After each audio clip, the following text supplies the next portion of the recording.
हाँ जी दोस्तों, सबसे पहले तो एक चीज मैं आपको क्लियर कर दूं कि सिर्फ आज का जो है जीके का क्लास है ये अकेले आपके एग्जाम में जीके में 4 से 5 नंबर दिलाएगा, वो भी बिल्कुल फ्री। तो आपसे दोनों हाथ जोड़ के रिक्वेस्ट है कि आज के इस क्लास का एक सेकंड भी छोड़िएगा मत, स्किप मत कीजिएगा। पूरा क्लास आपको देखना है क्योंकि आज का जो हमारा ये क्लास है ये अंतर्देशीय है, मतलब भारत से संबंधित, भारत के अंदर जो कुछ भी है जहाँ से हमारे एग्जाम में प्रश्न बन सकता है वो सब कुछ मैं आपको इस क्लास में आज पढ़ाने वाला हूँ। 4 से 5 नंबर इस टॉपिक से हर बार एग्जाम में आते हैं। और एक चीज़ ध्यान दीजिएगा कि ये ज्योग्राफी का हमारा लास्ट चैप्टर है जीके में, इसके बाद हम लोग ज्योग्राफी से हट के कुछ पढ़ेंगे, ठीक है, कल से। लेकिन रिक्वेस्ट है कि आज के इस क्लास का एक सेकंड भी मिस मत कीजिएगा।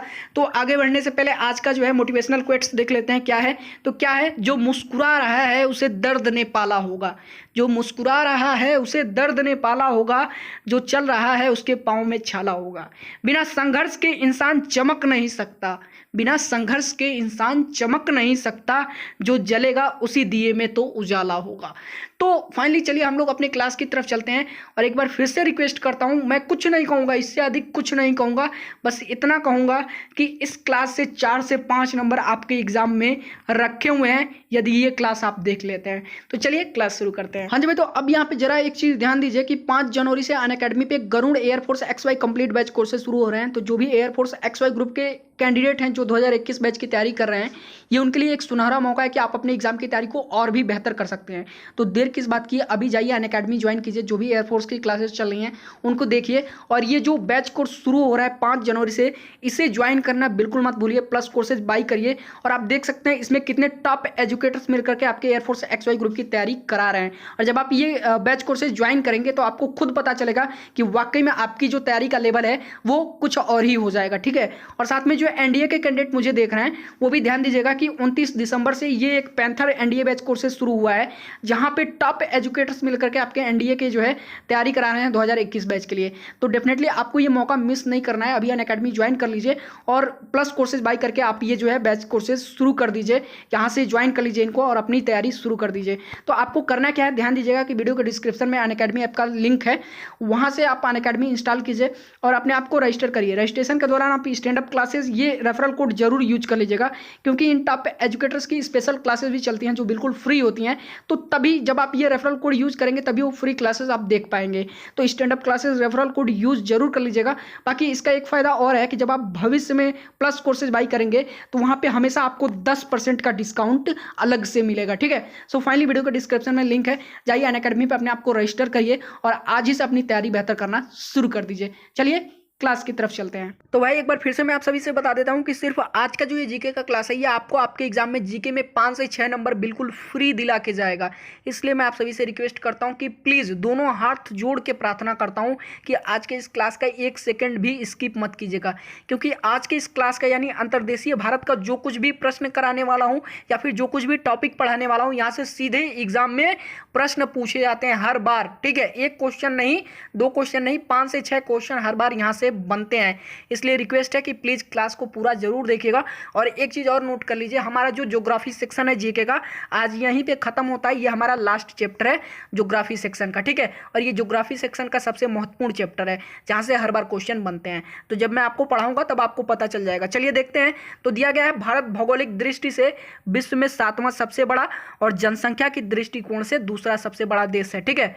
और वहीं जो है बात कर लेते हैं भौगोलिक दृष्टिकोण से पहले नंबर पे कौन है, चीन है, ठीक है। और जनसंख्या की दृष्टिकोण से चीन ही है, ठीक है। दोनों में भौगोलिक दृष्टिकोण से भी पहले नंबर पे चीन है और जनसंख्या की दृष्टिकोण से भी पहले नंबर पे चीन है, ठीक है। और भारत कहाँ है, भौगोलिक दृष्टिकोण से 7वां और जनसंख्या के दृष्टिकोण से दूसरा, ठीक है। अब भारत की सीमा कुल 7 देशों से लगती है, आपको ही पता है कौन कौन से हैं। पश्चिम में पाकिस्तान, उत्तर पूर्व में चीन, नेपाल और भूटान, पूर्व में बांग्लादेश और म्यांमार और वही उत्तर पश्चिम में अफगानिस्तान। अब देखिएगा, अब भारत का अन्य नाम देख लीजिए, यहाँ से क्वेश्चन बनने शुरू हो गए। भारत का अन्य नाम हिंदुस्तान बोलिए, इंडिया बोलिए, आर्यव्रत बोलिए या फिर भारत बोलिए। अब भारत की राजधानी नई दिल्ली, भारत का क्षेत्रफल 32,87,263 किलोमीटर, याद कर लीजिएगा। भारत की राष्ट्रभाषा हिंदी। अब मैं एक चीज बता दूं, इसका जो मैं PDF दिया हूं, ठीक है, वो टेलीग्राम पे दे दिया हूं, सभी लोग जाके ले लीजिएगा, क्योंकि और रट लीजिएगा इसको, ठीक है, जो कुछ भी बता रहा हूँ, क्योंकि सीधे यहाँ से एग्जाम में क्वेश्चन आएगा। तो वीडियो के डिस्क्रिप्शन में मैंने टेलीग्राम चैनल का लिंक दे दिया, जाके वहाँ से ये PDF ले लीजिएगा। अब भारत में कुल कितने राज्य हैं? प्रेजेंट में 2021 के अकॉर्डिंग बता रहा हूँ 28 राज्य, और कुल कितने केंद्र शासित प्रदेश हैं? 9। इसे मैं बाद में डिटेल में करा दूंगा कौन कौन से हैं, ठीक है। अब देखिएगा भारत में प्रेजेंट में कुल कितने जिले हैं? 726, याद करते चलेगा। भारत में कुल कितने गांव हैं? 6,28,221, ठीक है, लगभग। अब नीचे आ जाइए, भारत का जो अक्षांशीय विस्तार है, देखिए, अब देखिएगा भारत का अक्षांशीय विस्तार और देशांतरीय विस्तार दोनों बताऊंगा, ये सबसे इंपॉर्टेंट है, हर बार एग्जाम में आता है। तो भारत का अक्षांशीय विस्तार कितना है? 84 डिग्री उत्तरी अक्षांश से लेकर के 37 डिग्री 6 मिनट उत्तरी अक्षांश तक, ठीक है। कितना? 84 डिग्री उत्तरी अक्षांश से लेकर के 37 डिग्री 6 मिनट उत्तरी अक्षांश तक, ठीक है। अब भारत का देशांतरीय विस्तार कितना है? 68 डिग्री 7 मिनट पूर्वीय देशांतर से लेकर के, ठीक है, 97 डिग्री 25 मिनट पूर्वीय देशांतर तक, याद कर लीजिएगा। अब जो भारत का पूर्व से पश्चिम तक देश का विस्तार कितना है, देख लीजिएगा। भारत का पूर्व से पश्चिम तक देश का विस्तार कितना है? 2,09,034 किलोमीटर। अब भारत का उत्तर से दक्षिण तक देश का विस्तार कितना है? 3,214 किलोमीटर तक, ठीक है। अब देखिएगा, अब भारत का मानक समय के लिए चयनित स्थान कौन सा है? तो इलाहाबाद जो है भारत का मानक समय के लिए चयनित स्थान है, याद कर लीजिएगा, सबसे इंपॉर्टेंट है, एग्जाम में आता है ये। अब भारत के दक्षिणी छोर से भूमध्य रेखा की दूरी कितनी है? ये भी इंपॉर्टेंट है। तो भारत के दक्षिणी छोर से भूमध्य रेखा की दूरी कितनी है? 876 किलोमीटर। कितना है? 876 किलोमीटर।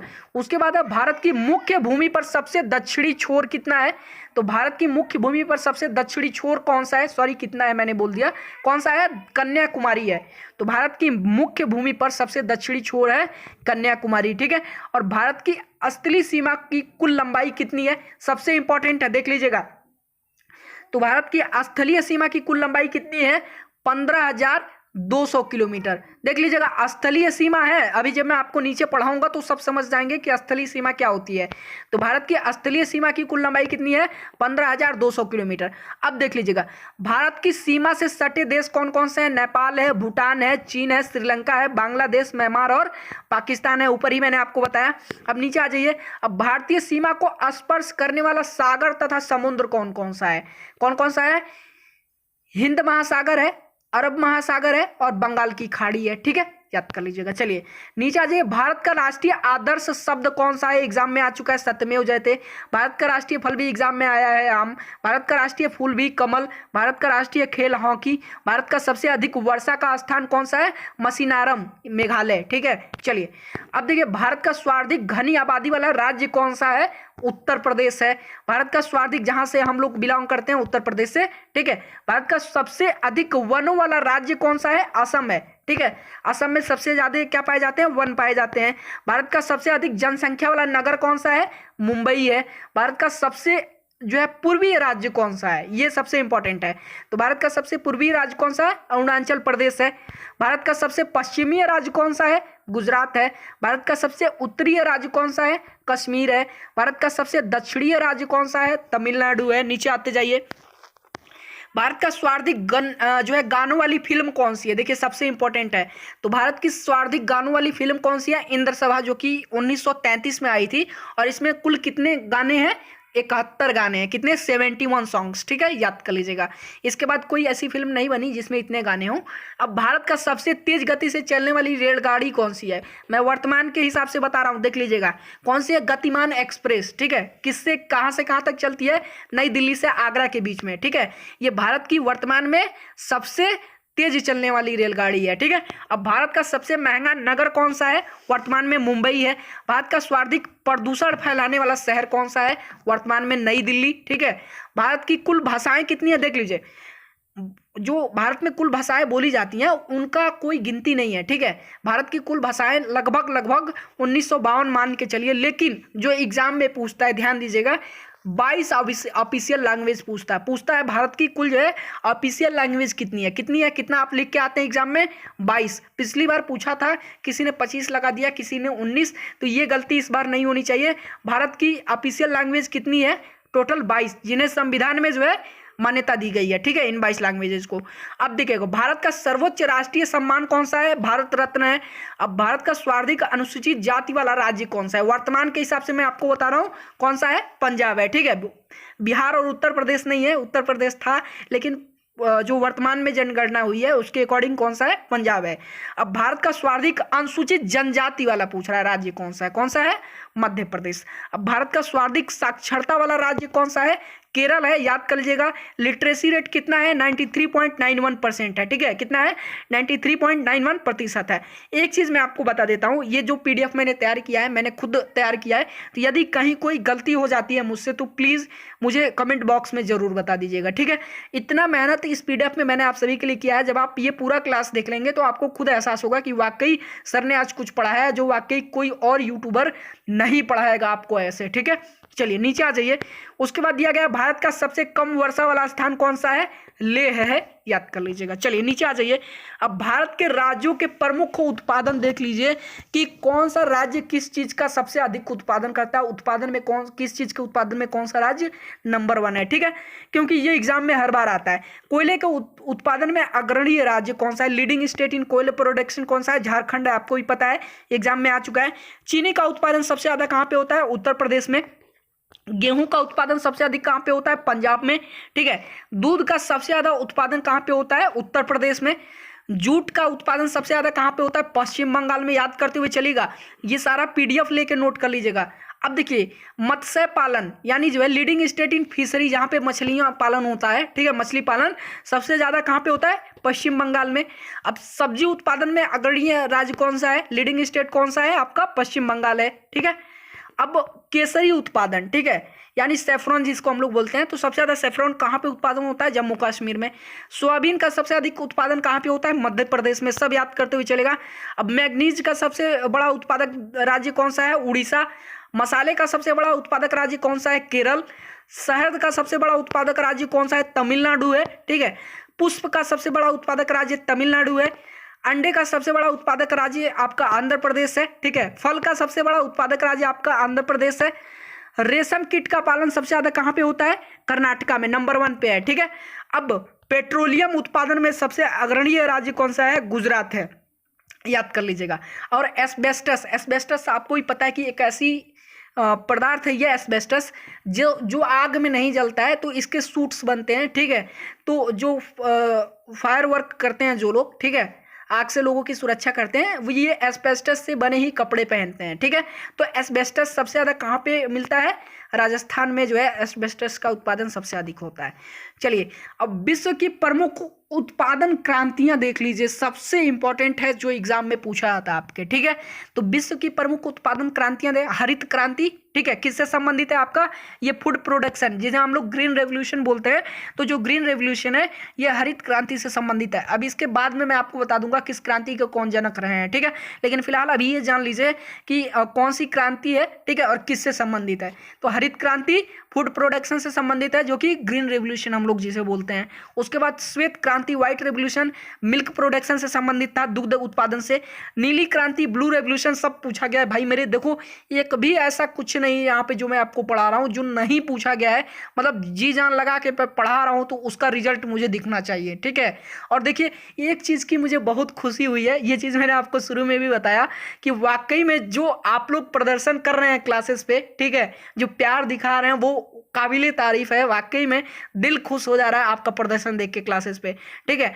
अब देखिए भूरी क्रांति यानी ब्राउन रेवोल्यूशन, मैंने देखा एक चीज़ दोस्तों कि अभी फिलहाल में, ठीक है, कोस्ट गार्ड के लिए इतनी, कोस्ट गार्ड और नेवी एमआर के लिए जितनी मैथ और जीके की क्लासेस पे हमारी भीड़ हो रही है इतनी कहीं नहीं हो रही है। तो आपका ये प्यार है, इसे बनाए रखिए, जो कुछ भी हो सकता है मैं वो आप सभी के लिए करूंगा, ठीक है।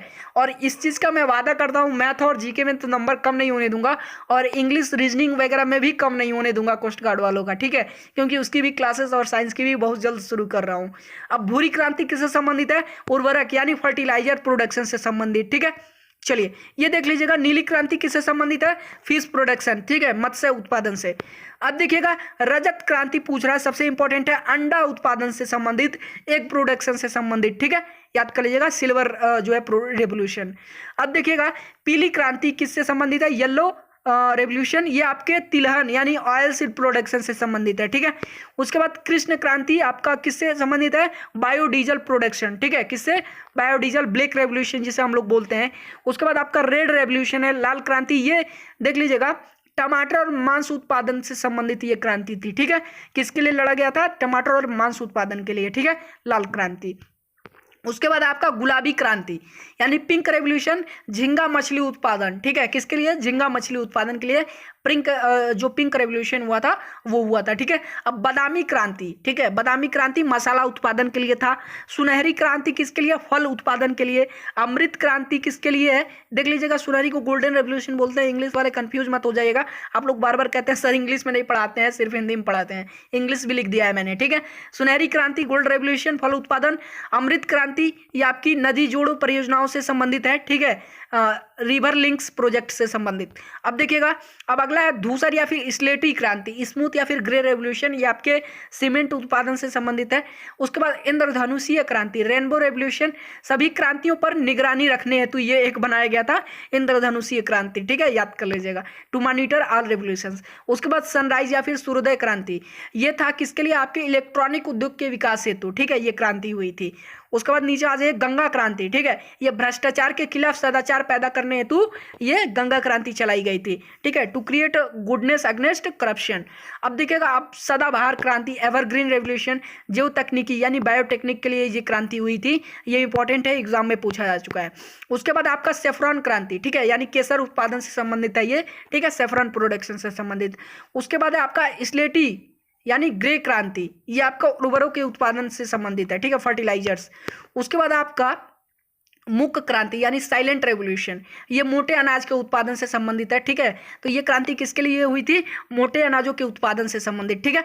चलिए नीचे आ जाइए, अगला है आपका व्हाइट गोल्ड क्रांति यानी जो है व्हाइट गोल्ड रेवोल्यूशन, ये आपके कपास उत्पादन से संबंधित है, सबसे इंपॉर्टेंट है, एग्जाम में आ चुका है, याद कर लीजिएगा। चलिए अब जो मैं आपको यहाँ पे दिखाने जा रहा हूँ वो भारत के प्रमुख शहरों के भौगोलिक उपनाम दिखाने जा रहा हूँ, सबसे इंपॉर्टेंट है, ये कोई नहीं बताएगा और यहाँ से हर बार एग्जाम में प्रश्न आते हैं, एक नहीं दो नहीं कई सारे प्रश्न पूछे जाते हैं। तो भारत के जो है प्रमुख शहरों के भौगोलिक उपनाम देख लीजिएगा, अजमेर को राजस्थान का हृदय बोला जाता है, अमृतसर को गोल्डन सिटी एग्जाम में आता है, अमृतसर को फिर से देख लीजिएगा स्वर्ण मंदिर का शहर बोला जाता है, अहमदाबाद को भारत का बोस्टन बोला जाता है, अहमदाबाद को भारत का मैनचेस्टर एग्जाम में आ चुका है, जो लोग दिए हैं उनको पता होगा, ठीक है। मुझे देखिए जो कुछ भी यहाँ पे मैं आपको पढ़ा रहा हूँ ये कहने की जरूरत नहीं है क्या एग्जाम में आया है क्या नहीं आया है, जो लोग एग्जाम दे चुके हैं उनको खुद पता होगा कि वाकई में सर जो करा रहे हैं वो हमारे एग्जाम के लिए ही है, ठीक है। तो भारत ऑफ मैनचेस्टर, भारत का मैनचेस्टर किसको कहा जाता है, अहमदाबाद को, ठीक है। अब देखिएगा आंध्र प्रदेश को एशिया के अंडों की टोकरी कहा जाता है, ठीक है, क्या कहा जाता है, एशिया के अंडों की टोकरी, क्योंकि यहाँ पे अंडों का उत्पादन सबसे अधिक होता है, ऊपर अभी मैंने आपको पढ़ाया था। उसके बाद कन्नौज को खुशबुओं का शहर कहा जाता है, ठीक है, और कपूरथला को बगीचों का शहर कहा जाता है, कर्नाटक को मलय का देश कहा जाता है, कश्मीर को भारत का स्विट्जरलैंड बोला जाता है, कानपुर को उत्तर भारत का मैनचेस्टर बोला जाता है, याद कर लीजिएगा इंपॉर्टेंट है। उसके बाद केरल को मसालों का बगीचा बोला जाता है, कोच्चि को अरब सागर की रानी बोला जाता है, ठीक है, कोच्चि को पूर्व का वेनिस भी बोला जाता है, कोलकाता को डायमंड हार्बर बोला जाता है, एग्जाम में आ चुका है, कोलकाता को महलों का शहर भी बोला जाता है, ठीक है, गाजीपुर को काशी की बहन बोलते हैं, गुजरात को साल्ट सिटी बोलते हैं, याद कर लीजिएगा, छत्तीसगढ़ को धान का डलिया बोलते हैं, ठीक है, जमशेदपुर को इस्पात नगरी बोलते हैं, ठीक है, साथ में जमशेदपुर को भारत का पीटर्सबर्ग भी बोलते हैं, एग्जाम में आ चुका है, ये देख लीजिएगा, जमशेदपुर को भारत का पीटर्सबर्ग बोलते हैं, जयपुर को गुलाबी नगरी बोलते हैं, पिंक सिटी याद आ रहा होगा आपको, ठीक है। तो पिंक सिटी किसको बोलते हैं, जयपुर को, ठीक है, पिंक सिटी कौन सी है, जयपुर, एग्जाम में आ चुका है। जयपुर को पूर्व का पेरिस भी बोलते हैं, साथ में जयपुर को भारत का पेरिस भी बोलते हैं। और उसके बाद है डुंगरूपुर को पहाड़ों की नगरी बोलते हैं, देहरादून को लीची नगर बोलते हैं, ठीक है, नई दिल्ली को रैलियों का नगर बोलते हैं, नीलगिरी पहाड़ियों को ब्लू माउंटेन बोलते हैं, नेतरहाट को जो है पहाड़ की मलिका बोलते हैं, पंजाब को 5 नदियों की भूमि बोला जाता है, ये मैंने आपको पढ़ा दिया था जब मैं नदियों से संबंधित जो है क्लास लिया था। उसके बाद पानीपत, ठीक है, पानीपत को बुकनरों का शहर बोलते हैं, ठीक है, फिर पीथमपुर को भारत का डेटाइट बोलते हैं, पुणे को क्वीन ऑफ डेक्कन बोलते हैं, एग्जाम में आ चुका है, क्वीन ऑफ डेक्कन पुणे, ठीक है, प्रयाग को क्या बोलते हैं, ईश्वर का निवास स्थान बोलते हैं, ठीक है, और बरेली को सुरमा नगरी बोलते हैं, एग्जाम में आ चुका है, ठीक है ना। चलिए नीचे आ जाइए, उसके बाद बेंगलुरु को अंतरिक्ष का शहर बोलते हैं, आपको ही पता है क्यों अंतरिक्ष का शहर बोलते हैं, ठीक है। चलो नीचे आ जाए, बेंगलुरु को इलेक्ट्रॉनिक नगर भी बोलते हैं और बेंगलुरु को भारत का उद्यान भी बोलते हैं, ठीक है, एग्जाम में आ चुका है। अब मदुरै को त्योहारों का नगर कहते हैं, ठीक है। मध्य प्रदेश को सोवा प्रदेश बोलते हैं। मसूरी को जो है पर्वतों की रानी बोलते हैं, उसी दिन मैंने आपको पढ़ाया था। माउंट आबू को राजस्थान का शिमला बोलते हैं। मुंबई को भारत का प्रवेश द्वार बोलते हैं। मुंबई को भारत का हॉलीवुड बोलते हैं। मुंबई को 7 टापुओं का नगर भी बोलते हैं और मुंबई को सूती वस्त्रों की राजधानी भी बोलते हैं, ठीक है। इतना याद करते हुए चलेगा। उसके बाद मेघालय को पूर्व का स्कॉटलैंड बोलते हैं। मेघालय को मेघों का घर बोलते हैं, ठीक है। मैसूर को कर्नाटक का रत्न बोलते हैं, एग्जाम में आ सकता है। लखनऊ को नवाबों का शहर, ये तो फेमस है, ठीक है। लखनऊ नवाबों का शहर एग्जाम में आ चुका है। किस शहर को नवाबों का शहर बोलते हैं, आया है एग्जाम में। उसके बाद वाराणसी को जो है मंदिरों और घाटों का नगर बोलते हैं। शारदा को काली नदी बोलते हैं, ठीक है। श्रीनगर को झीलों का नगर के नाम से भी जानते हैं और फिर श्रीनगर को पृथ्वी का स्वर्ग के नाम से भी जानते हैं, ठीक है। सिक्किम को फलोद्यानों का स्वर्ग बोलते हैं, ठीक है, फलोद्यानों का। उसके बाद दामोदर को जो है पश्चिम बंगाल का शोक बोलते हैं, दामोदर नदी को। ये मैंने आपको उसी दिन पढ़ाया था और एग्जाम में एक बार नहीं हजारों बार ये पूछा गया है। उसके बाद मलयाला को, ठीक है, मलयाला को कोट्टायम की दादी बोलते हैं, ठीक है। हैदराबाद सिकंदराबाद को जुड़वा नगर बोलते हैं। अलीगढ़ को ताला नगरी बोलते हैं। कानपुर को राष्ट्रीय राजमार्गों का चौराहा बोलते हैं, ठीक है। अब देखिएगा, आगरा को क्या बोलते हैं, पेठा नगरी बोलते हैं आगरा को, ठीक है। क्या बोलते हैं, पेठा नगरी। कोलकाता का भारत का टॉलीवुड बोलते हैं कोलकाता को। देहरादून को वन नगरी बोलते हैं। जोधपुर को सूर्य नगरी बोलते हैं। चित्तौड़ को राजस्थान का गौरव और धनबाद को कोयला नगरी। यहाँ तक याद कर लीजिएगा, एग्जाम में 1 से 2 तो पक्का एकदम टपकेगा। अगर नहीं आया तो आप फिर कह दीजिएगा कि सर क्या कह रहे थे, ठीक है। अब नीचे वाला जो हमारा टॉपिक है, ये सबसे इंपॉर्टेंट और सबसे अंतिम टॉपिक है हमारे इस क्लास का, ठीक है। तो भारत की सीमाएं और उनसे सटे राज्यों के नाम हम जानेंगे। देखिएगा, प्राकृतिक सीमाएं, नेचुरल बाउंड्रीज जो भारत की हैं, वो किससे किससे लगती हैं, अफगानिस्तान, तजाकिस्तान, चीन, नेपाल, भूटान और म्यांमार, ठीक है। नीचे आ जाइए। अब मानव निर्मित सीमाएं कौन सी हैं, मैन मेड बाउंड्रीज कौन सी हैं, तो हमारे देश की जो बांग्लादेश से जो बाउंड्री लगती है वो, ठीक है, मानव निर्मित है। और पाकिस्तान, क्योंकि देखिए भारत और पाकिस्तान तो एक ही थे, बंटवारा हुआ तब जाके जो बाउंड्री भारत की लगती है वो पाकिस्तान से लगती है, तो ये मानव निर्मित है, ठीक है। ये प्राकृतिक बाउंड्रीज नहीं है, बांग्लादेश और पाकिस्तान। चलिए नीचे आ जाइए, याद करते हुए चलेगा। पूछ सकता है कौन सा प्राकृतिक बाउंड्री है, ठीक है, किस देश की जो है बाउंड्री जो भारत से लगती है वो प्राकृतिक है, किस देश की बाउंड्री जो भारत से लगती है वो कृत्रिम है, ठीक है। अब क्या दिया गया है, भारत की समुद्री सीमा पूछ रहा है। Maritime boundary of India देख लीजिएगा, दक्षिण में श्रीलंका से, ठीक है, देख ले, समुद्री सीमा मैं बता रहा हूं, भारत की समुद्री सीमा दक्षिण में श्रीलंका से लगती है। 3 देश, बांग्लादेश, म्यांमार और पाकिस्तान ऐसे देश हैं जिनसे स्थलीय सीमा के साथ साथ भारत की जलीय सीमा भी लगी हुई है, याद कर लीजिएगा। तो 3 देश, बांग्लादेश, म्यांमार और पाकिस्तान ऐसे देश हैं जिनसे स्थलीय सीमा के साथ साथ भारत की जलीय सीमा भी लगी हुई है, ठीक है। अब आ जाइए, अफगानिस्तान और तजिकिस्तान से लगे भारतीय राज्य कौन कौन से हैं, ठीक है। तो अफगानिस्तान और तजिकिस्तान से कुल 1 भारतीय राज्य की सीमा लगी हुई है और वो है आपकी जम्मू कश्मीर, और ये वर्तमान में राज्य नहीं है, आपको भी पता है, ठीक है। तो वर्तमान में जम्मू कश्मीर राज्य नहीं है, याद कर लीजिएगा, क्या है, केंद्र शासित प्रदेश है। अब देखिएगा, नेपाल स्थलीय सीमा की लंबाई कितनी है। अब देख लीजिएगा, स्थलीय सीमा जो मैं ऊपर आप सभी से कह रहा था, समझाऊंगा क्या होता है। यह स्थलीय सीमा वो होता है जो ये भारत के साथ साझा कर रहा है, ठीक है। तो नेपाल का जो स्थलीय सीमा है उसकी लंबाई कितनी है, 1751 किलोमीटर, ठीक है। तो नेपाल से कुल 5 भारतीय राज्यों की सीमा लगी हुई है। कौन कौन से हैं, उत्तर प्रदेश है, सिक्किम है, याद करते हुए चलेगा, सीधे एग्जाम में आता है कि किस राज्य की सीमा किस देश के साथ लगी हुई है, ठीक है। उत्तर प्रदेश, सिक्किम, उत्तराखंड, पश्चिम बंगाल और बिहार, इन 5 राज्यों की सीमा किससे लगी हुई है, स्थलीय सीमा नेपाल के साथ, ठीक है। उसके बाद भूटान का स्थलीय सीमा जो है वो 699 किलोमीटर का है। भारत की सबसे छोटी स्थलीय सीमा जो है भूटान के साथ लगती है, सिर्फ 699 है। भूटान से कुल 4 राज्यों की जो है सीमा लगती है। कौन कौन से हैं देख लीजिएगा, सिक्किम है, अरुणाचल प्रदेश, असम और बंगाल, ठीक है। उसके बाद चीन की जो है स्थलीय सीमा देख लीजिएगा, 3488 किलोमीटर है। चीन से कुल 5 भारतीय राज्यों की सीमा लगती है, ठीक है। वह राज्य कौन कौन से हैं, हिमाचल प्रदेश है, अरुणाचल प्रदेश है, जम्मू कश्मीर है, चीन है और सिक्किम है, याद कर लीजिएगा, ठीक है। चलिए ये चीन तो निकाल दीजिए, ये राज्य नहीं ना है आपका, ठीक है। कौन कौन से हैं ये चीन एक इसमें एक्स्ट्रा है, हिमाचल प्रदेश, अरुणाचल प्रदेश, जम्मू कश्मीर और सिक्किम, ठीक है। और जहाँ पे जम्मू कश्मीर आपका ये राज्य नहीं है बल्कि केंद्र शासित प्रदेश है, ठीक है। नीचे आ जाइए बांग्लादेश। बांग्लादेश का असली सीमा जो है 4096.70 किलोमीटर है, ठीक है, याद कर लीजिएगा। 4096 किलोमीटर है लगभग। भारत की सबसे लंबी स्थलीय सीमा बांग्लादेश के साथ लगती है, ये याद कर लीजिएगा, ये इंपॉर्टेंट है, ठीक है। बांग्लादेश की सीमा रेखा का नाम नो मेंस लैंड है। क्या है? No mains land. बांग्लादेश से कुल 5 राज्य जो है 5 भारतीय राज्यों की सीमा लगी हुई है। कौन कौन से हैं? पश्चिम बंगाल है, मेघालय है, असम है, मिजोरम है और त्रिपुरा है, ठीक है। नीचे आ जाइए। उसके बाद म्यांमार की बात करते हैं तो म्यांमार की असली सीमा कितनी है? 1643 किलोमीटर जो भारत से लगती है। म्यांमार से कुल 4 राज्य की जो है सीमा लगती है। कौन कौन से हैं देख लीजिएगा, नागालैंड है, मेघालय है, मिजोरम है और अरुणाचल प्रदेश है, ठीक है।